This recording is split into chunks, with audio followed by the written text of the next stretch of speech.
So, if you want to be a good drummer, you shouldn't practice every day. You should just watch gear videos on YouTube. And then, if you feel that yourself is just a, okay drummer, then I would also recommend just making gear reviews. Um, there's no good video on YouTube about the Stewart Copeland snare drum. And I just bought this. It's brand new.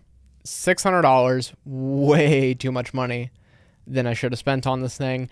I will say this, when listening to the recording, and I honestly, when I record the YouTube videos, I just do it through my Tascam Model 16. And I kind of just use the audio that's like in the room, and I don't like heavily, go through and edit it. I just use like what I can get from the board, and I haven't gone super hard on the board. I've been just been recording more of like a dry sound.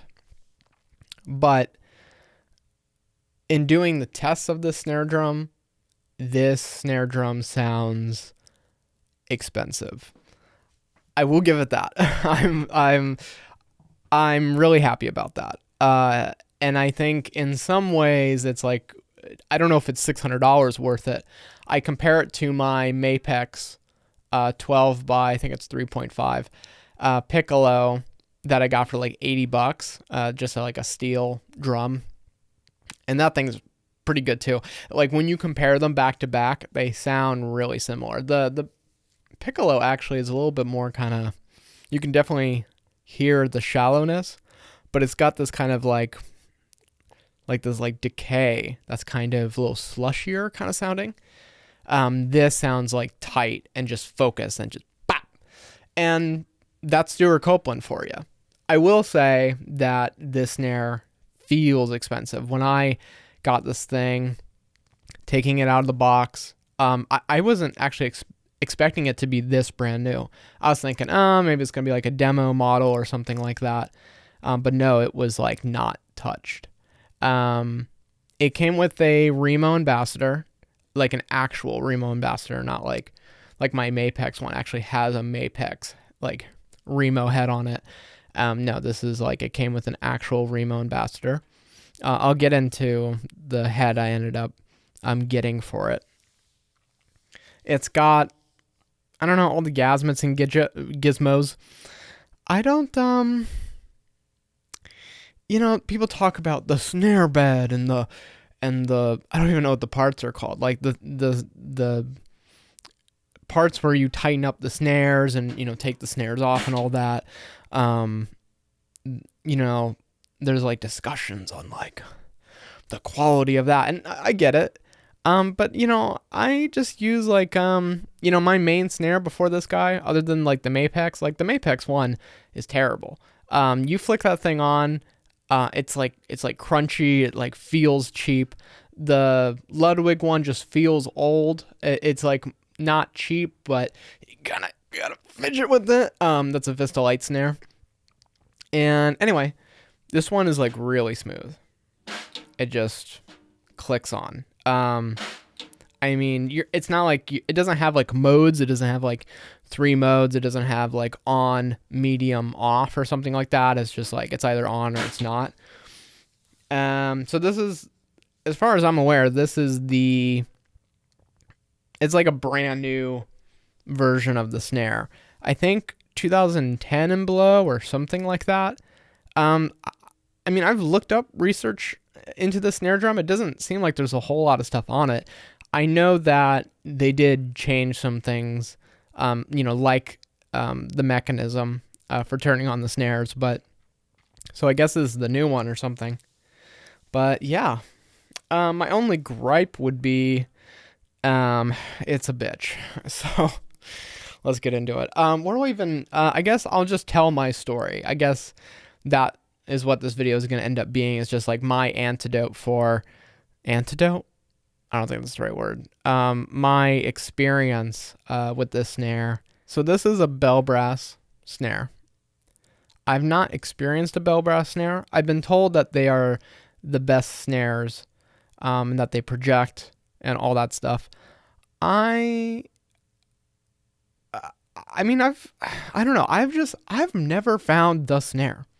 And whenever I find like the snare or whatever, I'll play it for a bit and then I'm kind of over it. I felt that way about my piccolo.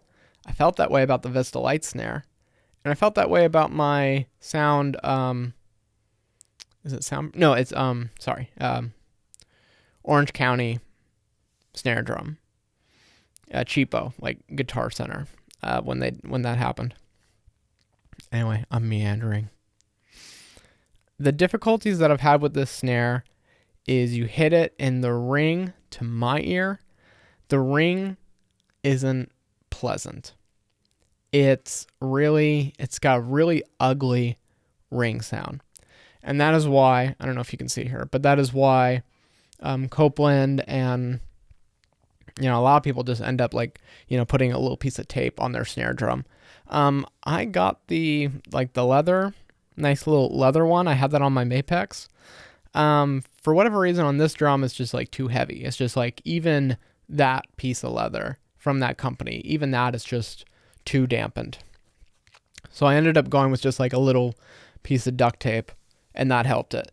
That'll now go into the head that I chose.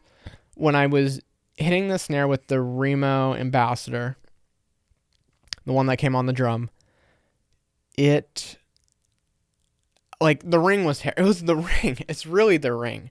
It's weird because when I was growing up, the ring sound is what I liked about the snare drum. Just that crack and just, yeah, like that's what I was into.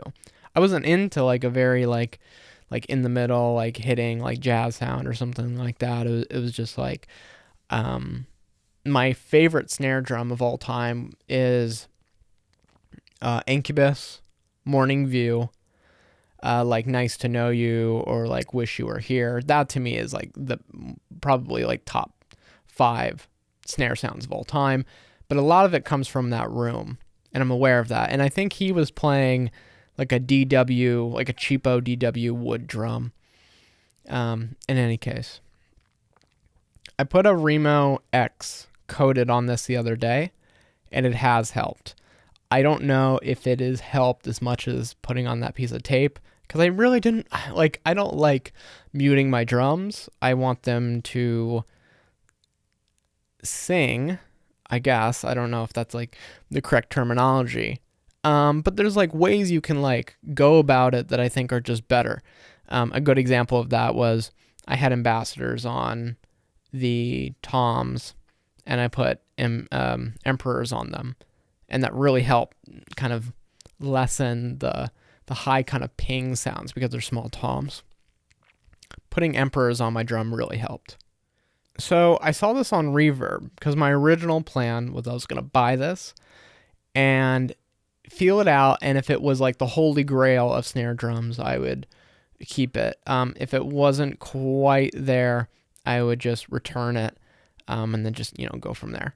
I bought it from this company. They would not accept my return, or they would, but there were some circumstances that I didn't agree with, and so I told them to go fuck themselves. And as soon as I did that, it was like 2 used ones go on the market. I'm like, God damn it. Yeah. Like, of course I'm waiting for, one to get on the Reverb market. I'm like waiting, and that doesn't happen. Then as soon as I buy one, of course, like 2 of them come on the market, like 2 or 3 or whatever. But yeah, so that was really annoying. So I've experimented, and this snare to my ear, is really sensitive and fidgety. And it's not that it's not worth the price tag, and it's not that it doesn't tune up well.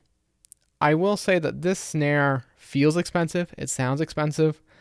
I've just had so far I've just had a very kind of just meh experience with it, where I don't regret my purchase, but I just can't get it to where I want it. And when I do get it to where I want it, I play into it, and then it starts to have problems. So I wish this was the holy grail. It's not. I love Stewart Copeland. I'm happy I got it. It was definitely the thing I was looking for. But so far the secret has been, so on something like the TuneBot, if you look at the app, it'll be like 400 on the snare bottom. It's always 400 on the snare bottom, and then the top is just like where you like it. I typically like my snare. It's just been G sharp. I feel like A is a little bit okay. So this is the other thing. I know we should think in terms of sound, but we also need to think in terms of our body. And when I am hitting the snare drum, I find that if I tune it to an A, it's just too hard hitting it. Like, I'll hit it and it's just not, I can feel it in my wrist. I can feel it in my hand, even if I play loose, even if I play just whatever. I feel it, and I know it just doesn't feel good on my body. So G sharp it'll be, because I like tight snare sounds. Like on YouTube, if you look up like a snare and you're like looking up, and they're like playing it, it's like low tuning, medium tuning, just high tuning. Like I just skip low and medium, just go, what is the high tuning? Because that's what I care about. The reason I got this drum was I wanted that 90s like piccolo sound. But the whole deal was I wanted like some body, so, and you listen to like the Police records, not the earlier ones, but the later ones, and it's just like it sounds really good. I've heard this from Stewart Copeland's tech. He personally called me. I'm kidding. I got this from a post or Reverb or something. That what he did was he cranked the top, but he kept the bottom lower than the usual. And I'm aware it's a different drum. I'm aware it's a Pearl. I don't know like Stewart's opinion on his snare drum. My assumption is that he likes it. Maybe it's not as good as that, Jupiter, but my assumption is that he likes it, 85, 90%. In my experience, the same thing still applies. When you have the snare bottom cranked on this thing, it's just, there's these really ugly frequencies that come out. But if you bring it down, and on the TuneBot, I would bring it to about 350. TuneBot, it can be annoying because sometimes it doesn't. TuneBot is not a perfect product. Let's just say that. But when you get it to like in the ballpark of 350, and then you're doing, I believe a G sharp is 300 on top. When you do like 350 bottom, 300 on top, that's the sweet spot. I've been able to get this thing. And then like I'll be hitting it over and over again, and I'll feel it. Like I'll feel the top head kind of loosen up a bit, and then I'll, kind of crank it like where I've been hitting it. And then because that spot where I've been hitting and then moved it up quite a bit, then it gives me ugly frequencies. And so that's the thing about, I don't know if this is a thing with metal drums or just this drum specifically, but it's just super sensitive. By now in the video, you're probably like, just hit the fucking thing.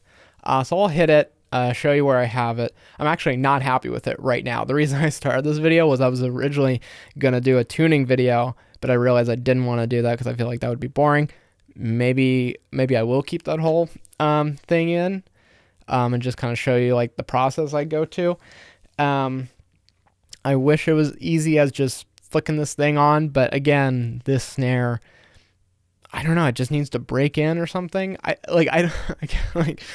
don't know if that's me just like wanting my $600 purchase to be, perfect, and then I'm just like just trying to like get over it and just like giving excuses. But I will say it's really nice. Because of the silver, it collects fingerprints like crazy. It can get ugly in that way. I will say though, like just aesthetically speaking, I think the snare drum is perfect. I think it's absolutely beautiful. I love the Stewart Copeland badges. I actually prefer the one on the front that you can see. I wish I could see it. I wish it was back here. You can't swap them, as far as I could tell, because one of them has the screw and the other one doesn't. But yeah, she's really pretty. If you're thinking about getting one, I would try one out if you can. Don't do what I did, where the company I bought from like fucked me or whatever. Like, I just wanted to play it, see how I felt, and then send it back. I mean, it's quite possible that I could have bought another snare from that company. But because, anyway, whatever. So let me hit this thing for you and show you where it's at.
So with tuning it and just everything I've done, it's sounding better. There's something about it that sounds dull to me.